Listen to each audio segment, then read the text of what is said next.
మన ఇంటి రుచులకి స్వాగతం. ఈరోజు బియ్యం పిండి ఆవిరి వడియాలు ఎలా తయారు చేయాలో చూద్దాం రండి. ముందుగా ఒక కప్పు బియ్యాన్ని కడిగి నానబెట్టుకోవాలి. ఈ నానిన బియ్యాన్ని బ్లెండర్లో యాడ్ చేసుకొని ఇలా బ్యాటర్గా ప్రిపేర్ చేసుకోవాలి. ఈ బ్యాటర్లో సరిపడా ఉప్పు, చిల్లీ ఫ్లేక్స్, జీలకర్ర, సోడాని యాడ్ చేసుకొని బాగా కలుపుకోవాలి.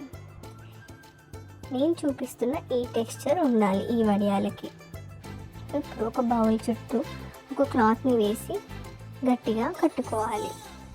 దాంట్లో కొన్ని వాటర్ యాడ్ చేసుకొని లో ఫ్లేమ్లో స్టవ్ మీద పెట్టుకోవాలి.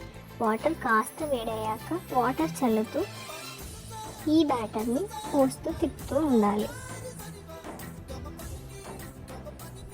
ఇప్పుడు మూత పెట్టి 1 మినిట్ ఉండనివ్వాలి.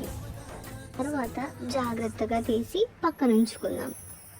ఈ వడియాల్ని ఎండలో 4 to 5 అవర్స్ పెట్టాలి. 4 to 5 అవర్స్ తర్వాత తీసి వేరే బౌల్లో యాడ్ చేసుకొని కొన్ని డేస్ వరకు స్టోర్ చేసుకోవచ్చు. ఇప్పుడు ఆయిల్ని హీట్ చేసుకొని అందులో ఒక్కొక్కటి జాగ్రత్తగా వేయాలి.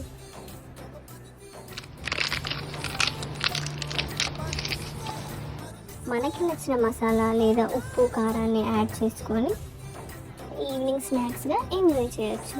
థ్యాంక్స్ ఫర్ వాచింగ్ మన ఇంటి రుచులు.